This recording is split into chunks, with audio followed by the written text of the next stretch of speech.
Hi everyone, I am Bhagat Singh, Director of ARR Public School and ARR English Academy. सो ज्ञान वो investment है जिसका मुनाफा हम जीवन के आखिरी समय तक उठा सकते हैं, क्योंकि बिना ज्ञान के कुछ संभव नहीं है। ज्ञान को सीखिए और सिखाइए। ऐसे ही इंग्लिश के कुछ वर्ड्स हैं जिस पर आज हम डिस्कस करने जा रहे हैं। उनमें हमेशा कन्फ्यूज़न बना रहता है और वो सारे जो तीनों वर्ड्स हैं वो पॉसिबिलिटीज़ पर डिपेंड करते हैं। उन वर्ड्स के नाम हैं, जो वर्ड्स हैं माइट, मे एंड मस्ट। इन पर थोड़ा इल्यूजन, थोड़े डाउट्स और श्योरिटी नहीं होती। हम इनको किस तरीके से और किस प्लेस पर यूज़ कर सकते हैं वो आज हम डिस्कस करेंगे। इनका एक आसान तरीका है समझने का कि हम इनको किस तरीके से किस सिचुएशन में पुट करें, क्योंकि संभावना, मैं जा सकता हूँ, बारिश हो सकती है, और मैं गोल्फ खेल सकता हूँ, वह क्रिकेट खेल सकता है। तो अब इसमें हम कहाँ माइट लगाएं, कहाँ मे लगाएं, कहाँ मस्ट लगाएं, तो इन चीज़ों पर थोड़ा सा डिस्कस करना है कि जो छोटे छोटे डिफरेंसेस हैं और जो इन तीनों में अंतर आ रहा है, तो वो उनको किस तरीके से इस गैप को फुलफिल किया जा सके। माइट, अगर मैं माइट को यूज़ करूँ तो मैं उसको कम एक संभावना में पुट करूँगा, जैसे 20%। ऐसे ही होता है मे, 50%। और फिर आ जाता है मस्ट, यानी कि श्योरिटी है, मैं श्योर हूँ किसी काम को करने के लिए, कॉन्फिडेंट हूँ, तो वहाँ पर मैं 100% यूज़ करेंगे। इसके साथ साथ कुछ सेंटेंसेस और कुछ एग्जाम्पल्स हम देखेंगे कि भाई मैं तुमसे मिल सकता हूँ, संभावना कम है, मुझे कहीं जाना है, अगर मुझे टाइम मिला तो मैं मिल सकता हूँ। तो इसको 20% में हम लेते हैं, और जब 20% आ गया तो हम यूज़ करेंगे might. I might meet you. मैं क्रिकेट खेल सकता हूँ, मुझे आता नहीं, श्योर नहीं हूँ, लेकिन मैं खेल सकता हूँ। I might play.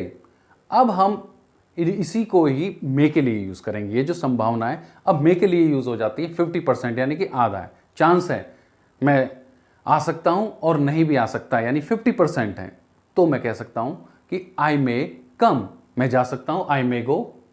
बारिश हो सकती है, संभावना है, बादल छाए हुए हैं, लेकिन श्योरिटी नहीं है, हो भी सकती है और नहीं भी हो सकती है। It may rain. तो ये जो सेंटेंसेस है ये बड़े आसान हो जाते हैं जब हम इनको आसान तरीके से समझने की कोशिश करते हैं। 20% माइट, 50% में। अब आ जाता है मस्ट, यानी कि 100%, कि मैं पक्का तुमसे मिलूंगा। आई मस्ट मीट यू, मैं पक्का तुम्हारे घर पर जाऊंगा। I must go your home. और बहुत सारे सेंटेंसेस, जैसे वह आएगा, आएगा, पक्का आएगा।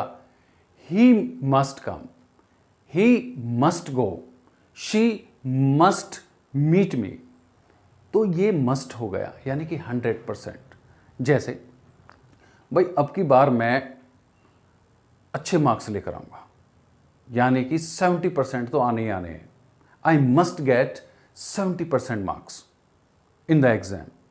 मैं इंग्लिश बोलूँगा चाहे कुछ भी हो जाए, आज मुझे इंग्लिश बोलनी है, मैं श्योर हूँ और कॉन्फिडेंट हूँ, तो देन वी यूज़ मस्ट।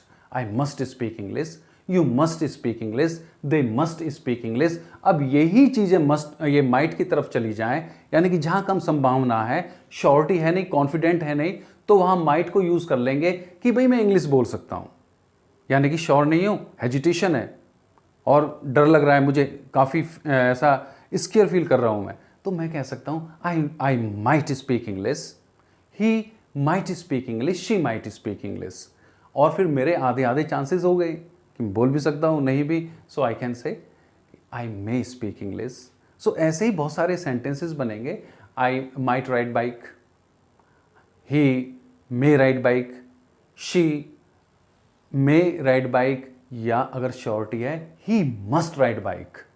सो ये सारी हैं हमारे साथ, ये हम यूज़ कर सकते हैं और आसान बना सकते हैं। सो ये जो कन्फ्यूज़न था, काफ़ी हद तक आई होप कि आपको ये दूर हो चुका होगा, कहाँ कहाँ पर किस किस प्लेस पे किस किस सिचुएशंस में हम इन तीनों वर्ड्स को यूज़ कर सकते हैं। I hope you will do best and you will learn a lots of words and you will make a lots of sentences of English using of these kind of words, verbs, modals, prepositions, and these kind of classes and these kind of videos I will share with you in short periods.